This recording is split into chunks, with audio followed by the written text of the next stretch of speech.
ഇനി ബോളി എന്ന് പറഞ്ഞ എല്ലാവരും കേട്ടിട്ടുണ്ടാവും എന്ന് ഞാൻ വിചാരിക്കുന്നു. നമ്മുടെ ഏത്തക്കപ്പഴത്തിന്റെ ബോളി അല്ല കേട്ടോ ഞാൻ പറയുന്നത്. നമ്മുടെ പായസത്തിന്റെ കൂടെ തിരുവനന്തപുരം സൈഡിലേക്കൊക്കെ ബോളി ഉണ്ട്. ഞാൻ ആദ്യമായിട്ട് ബോളി കഴിച്ചത് കഴിഞ്ഞ പ്രാവശ്യം എൻ്റെ ഒരു ഫ്രണ്ട് ഓണത്തിന് ഉണ്ടാക്കി തന്നപ്പോഴാണ്.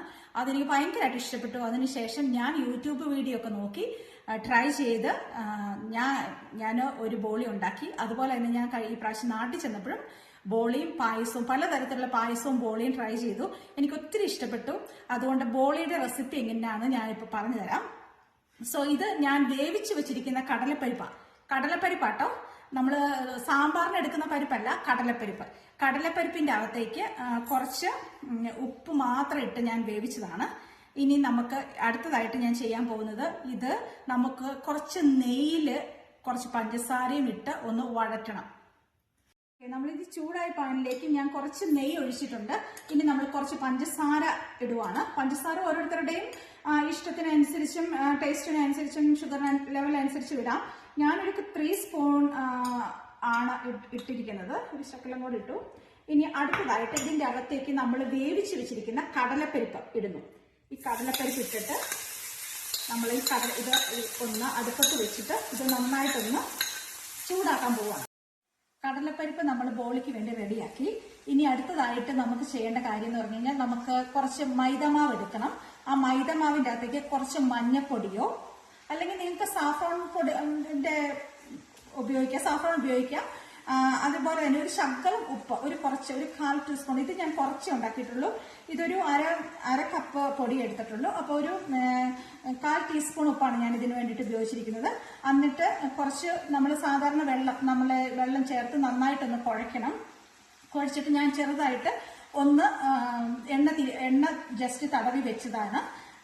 അത് ഇനി നമ്മളിത് ചെയ്യാൻ പോകുന്നത്, ഇതിനെ ചെറിയ ബോളുകളാക്കി വെക്കുവാണ്.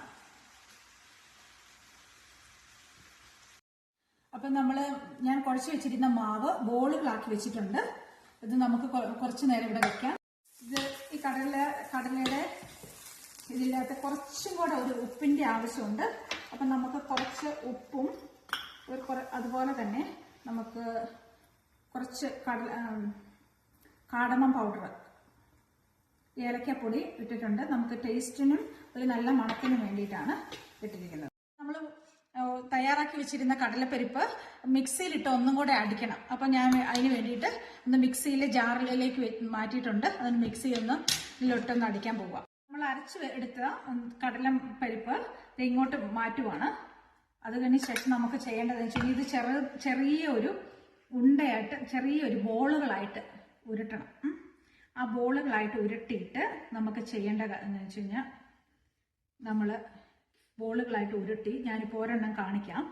ഈ ബോളുകളായിട്ട് ഉരുട്ടിയത് ഇവിടെ വെച്ചിട്ട് നമ്മൾ ഉണ്ടാക്കി വെച്ച മൈദയുടെ ബോളുകളില്ലേ, ആ മൈദയുടെ ബോളുകളെ നമുക്ക് നമ്മുടെ കൈ വെച്ച് നല്ലതുപോലെ നമ്മളിന്ന് പരത്തണം.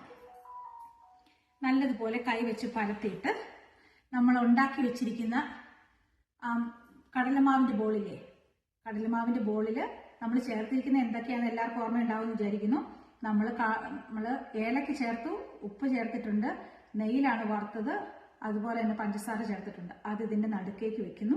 എന്നിട്ട് നമ്മൾ വീണ്ടും അതിനെ ഒന്നുകൂടി ഇങ്ങനെ ഒരു ബോളാക്കി എടുത്തിട്ട് നമ്മൾ വീണ്ടും ഒരു ബോളാക്കി നല്ലതുപോലെ ഒന്നും ആക്കിയിട്ട് നമ്മൾ ഇങ്ങനെ ഇവിടെ ഒന്ന് വെക്കുക.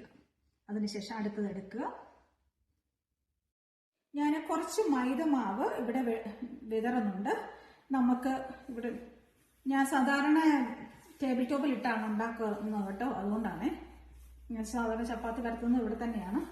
എനിക്കിതിലാണ് കംഫർട്ടബിൾ. അപ്പൊ നമ്മൾ ഉണ്ടാക്കി വെച്ചിരിക്കുന്ന ബോളില്ലേ, നമ്മൾ കടലമാവും മൈദമാവും കൂടെ ചേർത്ത് ഇപ്പം നമ്മൾ ഉണ്ടാക്കി വെച്ചിരിക്കുന്ന ബോളിനെ നമ്മൾ ജസ്റ്റ് ഒന്ന് ഷേപ്പ് ആക്കുക. അതിനെ ഞാൻ ഉണ്ടാക്കിയ വലിയ ഷേപ്പ് ഒന്നും കിട്ടാറില്ല, എങ്കിലും നമ്മൾ ജസ്റ്റ് ഒന്ന് ഷേപ്പ് ആക്കുക. ഷേപ്പ് ആക്കിയിട്ട് നമുക്ക് സാധാരണ ചപ്പാത്തി നമ്മൾ പരത്തില്ലേ, ആ ചപ്പാത്തി പരത്തുന്നത് പോലെ നമുക്ക് പരത്താം. നന്നായിട്ട് ഷേപ്പ് വേണ്ടവർക്ക് നല്ല രീതിയിൽ പരത്താൻ. ഞാൻ വലിയ ഷേപ്പ് ഒന്നും നോക്കുന്നില്ല. നമ്മൾ കനം മാക്സിമം കുറച്ച് പരത്താൻ ശ്രമിച്ചു കഴിഞ്ഞാൽ ഉണ്ടാക്കുമ്പോൾ നല്ല ടേസ്റ്റ് ആയിരിക്കും കേട്ടോ.